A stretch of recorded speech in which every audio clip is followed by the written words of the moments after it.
My fellow hunters from all around the world, we just got the most exciting Monster Hunter news in a while. We have the official release date of Monster Hunter Wilds, and that is February 28th, 2025. Now, many of us, including myself, were expecting anywhere between a May through July release, but there was something circulating that showed that there could possibly be a March release, and now we know that it is in February. But now with the newest trailer of Monster Hunter Wilds, I want to break down everything that is shown in the trailer on top of what is actually on the website as well, on top of also what we already know about Wilds. So buckle up because we have a lot to talk about. First up, we have some new monsters to talk about, one of them being a literal water-based kaiju. It looks really cool and it almost gives me like salamander vibes, kind of mixed with Namiel, so that definitely looks pretty cool. We did get a tease that fishing is coming back and it could be a little bit more intricate than it has been before. You'll be able to traverse some areas vertically, and it looks as if there might be a possibility to grapple from thin air, almost like a wire bug. We've also been treated to an actual spider boss that looks really cool. I'm super excited to fight that. And we also know that we will be able to pick up, roll, and even throw barrel bombs. Now, there was also something circulating that there could be a possible chance of being able to pick up traps as well, but I'm not 100% sure if that is confirmed.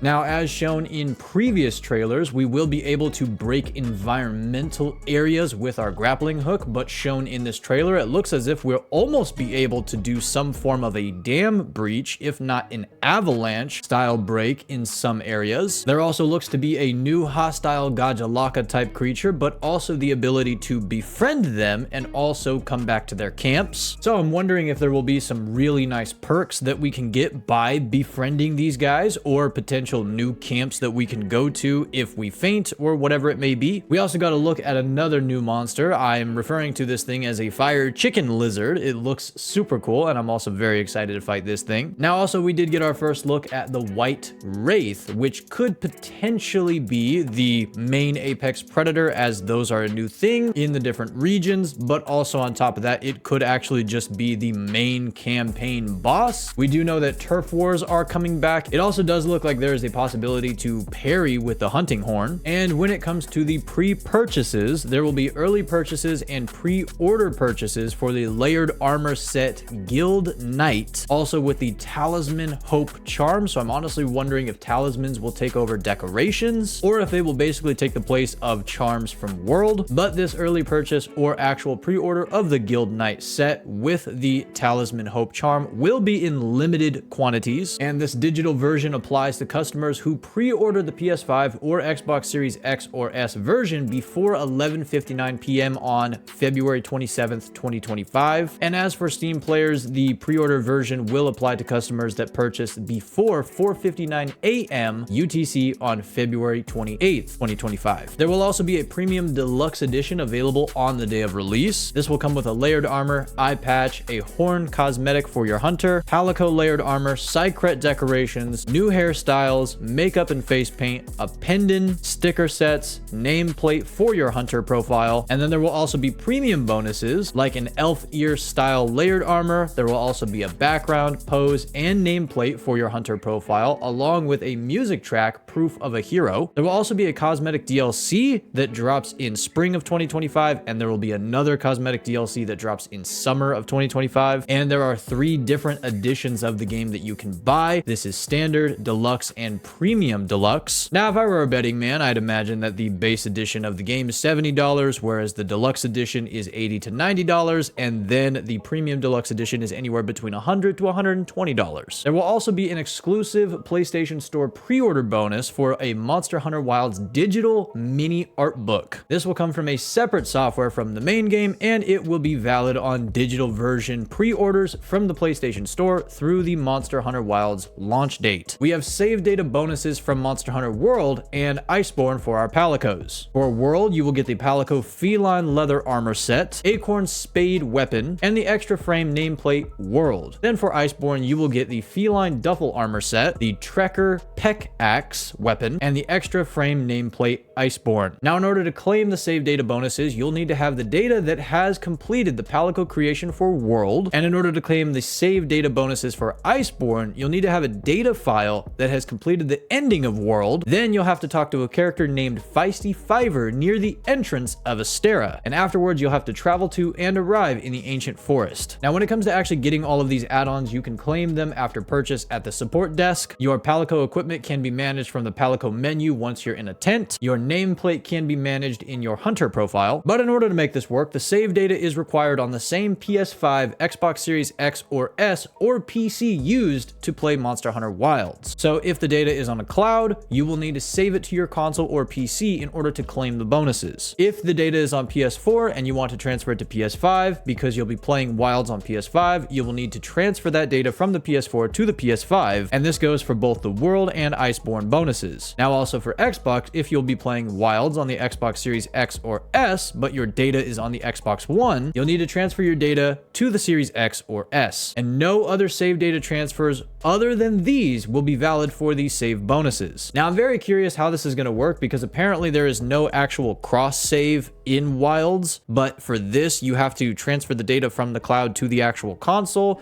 and if you're coming from a last gen to current gen console, then you will have to transfer the data that way. So I'm seriously very interested in how they're actually going to go about this, and hopefully there will not be a big old kerfuffle on launch day. Now that is everything new that we saw in the newest trailer of Wilds, but when it comes to everything that we've already known or information that you may not have already heard, let's cover it right now. So Wilds will be mostly open world, if not truly open world, and there will be a brand new area called the Forbidden Lands. There is a brand new mechanic called the focus mode. It is a mechanic that allows for properly aimed attacks and guards that will be directed where the camera is facing. A part of this will also be focus strikes. These are special attacks that deal extra damage to wounds and weak points. Now wounds are a new damage system that take extra damage, and you can actually see the wounds highlighted in focus mode. Now much like Rise, we are getting a brand new mount by the name of a Psychret. The Psychret has the ability on quests to take you directly to the monster that you're hunting, and you will be able to carry 2 weapons on a hunt and swap them out once on the back of your Psychret. You will also be able to heal, gather resources, sharpen your weapons, and use your grappling hook while on the back of your Psychret. When your weapon is sheathed, you'll be able to move and use items faster. Across the Forbidden Lands, there will be dynamic weather effects that not only affect the land and yourself, but also the monsters in it. And something very cool for a most likely early on monster, the Doshaguma, it can actually hunt in packs. So you'll have to take on more than one in a hunt, but apparently you can separate them. Now, while you are out in the Forbidden Lands, some hunts will be able to start literally just by hitting one of the monsters. So you won't have to go back to some town or a hub base every single time you want to fight a monster. But of course, you will still be picking up some quests and then going out into the Forbidden Lands. Now, when it comes to your Palicos, Palicos can now talk, but there also apparently is an option that allows you to turn off the talking and just make it meows. Also, our hunter will be able to talk and have a lot of dialogue throughout Wilds. As we briefly talked about earlier, there will also be region-based apex predators. These will be the main big mamma jammas upon the areas that you are completing. There will also be deployable to-go pop-up tents, but there will be a limited number of these for fixed locations. You will be able to fast travel between them, and you will get taken to the nearest camp when you get eliminated. And now also there is apparently a possible chance that while in a tent, you can actually get run over by monsters and taken straight out of it. Also throughout your hunts, if you use an SOS and other players do not join in X amount of time, there will be the ability to get a full team of NPCs. And now also, I'm not entirely sure how many mantles there will be in the game, but we have seen that the Ghillie mantle will get a sneak attack of some sort before it goes on cooldown. And now also, when it comes to armor, this is something that a lot of players have been asking for a long time, and that is to remove the gender lock. So no matter what body type you choose, you can use whatever armor you want. And Wilds does just that. So now you will be able to choose whichever armor set you want, no matter the body type that you choose. And now with all that said, that is the release date of Monster Hunter Wilds, along with the newest trailer being broken down, along with information on the website, along with some other information we already knew about Wilds, but if you're just hearing about it now, there you go. But now that we know Monster Hunter Wilds is releasing in February, I am so excited to jump in way earlier than I thought thought we were going to be able to. And personally, for my first playthrough, I'm going to be taking the greatsword and the charge blade on my hunts. So let me know in the comments what 2 weapons you're going to be taking. And also, of the new monsters that we saw across this new trailer, which one looks the coolest to you? And now, no matter what platform you will be playing Monster Hunter Wilds on, make sure to hit that subscribe button because I will be covering Monster Hunter Wilds a lot. I'm talking full monster boss fight guides, weapon guides, tips and tricks, and everything of the sort. So if you'll be looking for that stuff over the first couple of days, weeks, and months of Wilds releasing, know that I will absolutely be covering it. But thank you so much for watching. Your time is incredibly valuable, so I massively appreciate you spending some of it watching me explain this, and I hope I was able to teach you some new things about Wilds. I will see you across the Forbidden Lands on February 28th, 2025, hunters. Have an awesome rest of your day.